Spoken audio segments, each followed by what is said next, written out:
Combatively speaking, General Grievous was one of the most fearsome duelists the galaxy had ever seen, capable of butchering dozens of Jedi and taking on up to 5 Jedi at a single time, including members of the Jedi Council. Grievous was an indomitable force on the battlefield, using shock and awe tactics to his absolute advantage against the terrified Jedi Knights that were so unfortunate to engage him in combat. In Legends continuity, Grievous was nigh unstoppable, as the highest ranking members of the Jedi Council, Mace Windu, Yoda, and even Anakin Skywalker questioned if they could ever defeat the droid general on the battlefield. This is all so impressive because of the obvious fact that Grievous did not have the gifts of the Force. In Legends, the Jedi had betrayed his people, leaving them to starve and die. And in canon, it was born out of pure jealousy and resentment for the Jedi and their ability to touch the cosmic field that Grievous was never able to. Their very presence mocked General Grievous, as they displayed an ability that Grievous never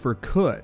However, because of this, he would make them pay. With the presence of General Grievous, however, there remains a very pressing question concerning Jedi and how they combat him in a lightsaber duel, and a question as to exactly how General Grievous was so efficient against wielders of the Force. So today, acolytes of a galaxy far, far away, and students of the Force, we will be answering the pressing question, a question that has plagued the mind of Star Wars fans for years now. Why don't the Jedi simply use the Force on General Grievous? Why don't they either use the Force to keep him at a distance by force pushing him away, or lifting him up and crushing him with the use of the Force entirely, as this seems to be a relatively easy way to defeat General Grievous and end his terror across the galaxy? Well, today, students of the Force, we hope to answer that very question. To explain first why the Jedi didn't simply use the Force against General Grievous, we must explore a Jedi phenomenon, as well as a Sith ability known as a Force Shield. Force Shields are invisible to the naked eye, however a Jedi and a Sith can sense them in the heat of battle. This Force Shield prevents an opposing Force wielder from breaking through and dominating their opponent's body through the sheer use of the Force itself. This is why the Jedi and Sith fall back on their usage of the blade, not wanting to dominate the other with their sheer potential in the Force. However, it was possible to do so. As we have seen before, incredibly powerful beings such as Vader and Sidious have shattered their opponent's Force barriers, breaking through them and be able to manipulate and dominate their physical body. However, this was an extremely taxing and rare ability, and it oftentimes required the Dominator to be far more powerful than the person that they were breaking the barrier of. But this answers the question as to why Sith don't force choke their enemies during combat. But what about General Grievous, who again does not have this ability to create a Force barrier? Why didn't the Jedi simply reach out and break General Grievous if there was nothing stopping them? Well, first, we have to realize who created General Grievous in Lord Sidious and Count Dooku. The reason I bring this up is Sidious and Dooku meticulously created the most terrifying entity they could in Grievous, enhancing his body with cybernetics not only to make him faster and stronger than a Jedi, but also to make him one of the most physically imposing and terrifying individuals that a Jedi would ever come across. The reason for this is very simple. Fear disrupts a Jedi's ability to touch the light side of the Force. Unlike the Sith and the dark side, who can use it to bolster their abilities to touch the Force, it actively disrupts a Jedi's ability to, meaning that when they first engaged with General Grievous, they would have to fall back on their use of the blade because their ability to use the Force itself was diminished by their pure fear. Not to mention that General Grievous attacked his subjects in a very specific, meticulous way, that being ambush, shock, and awe. General Grievous, nearly every time he engaged a Jedi, would ambush them and put them on the back pedal nearly instantaneously. The Sith Lords had constructed General Grievous in such a way that he was too quick for a Jedi to overcome and fall back on their Force abilities. That means as soon as General Grievous mounted an offense against an opponent, no matter if they were Force sensitive, their ability to use the light side of the Force was diminished, and they had to focus all of their Force potential into bolstering their own physical body in order to keep up with the sheer speed of his cybernetics. They essentially were so focused on not being cut down and mutilated themselves that they were unable to mount a substantial Force offense. Going back to General Grievous's cybernetics, Count Dooku also took meticulous steps in order to make General Grievous extremely hard to pin down with the Force. His cybernetics made him so fast that he could essentially outmaneuver and outrun a Force push or a Force grapple. And if the Jedi attempted to use a Force ability such as Force pull, Grievous was augmented with massive claws for feet and would essentially ability just dig himself into the ground so a Jedi was unable to move him unless he so desired. People seem to forget that it was the Sith themselves that constructed the very body of General Grievous, and as Sith, and Dooku was a former Jedi, they knew exactly what would stop a Jedi in their tracks despite his inability to use the Force. General Grievous's worst enemy was the calm mind of a centered Jedi, and this is the single thing that he attempted to prevent in every engagement. General Grievous could not allow a Jedi to compose themselves. General Grievous's suit was also specifically and meticulously designed, again by Dooku, as Grievous is insanely durable, and his suit itself was built to resist against abilities such as Force Pull and Force Push, meaning that if a Jedi did catch him for a brief second, he could shake off the damage. This is not to say, however, that the Jedi of course never got the better of General Grievous with their usage of the Force, as on one occasion during the Battle of Coruscant, Mace Windu did. As General Grievous was fleeing with the Chancellor, Mace Windu reached out with the Force and utilized the forbidden ability known as Force Crush. Dooku had not anticipated this when creating General Grievous, as Force Crush was a purely offensive Force ability, when the Jedi were taught and preached to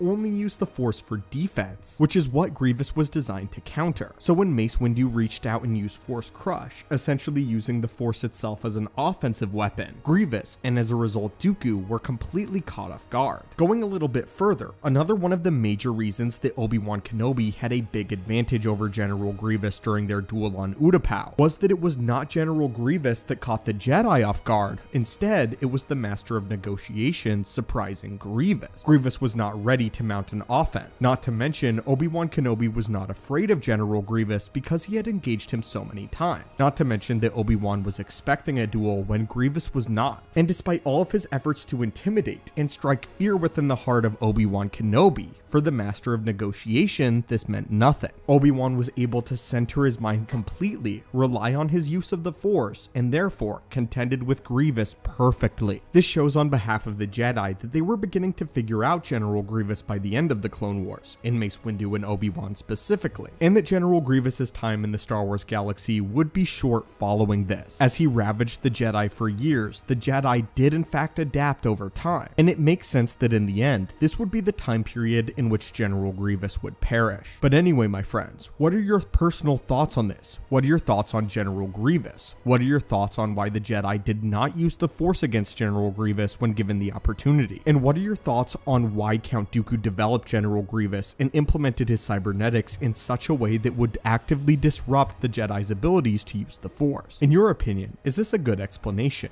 And as always, my friends, thank you so much for watching and supporting the channel. May the Force be with you, and I hope that you have a great day.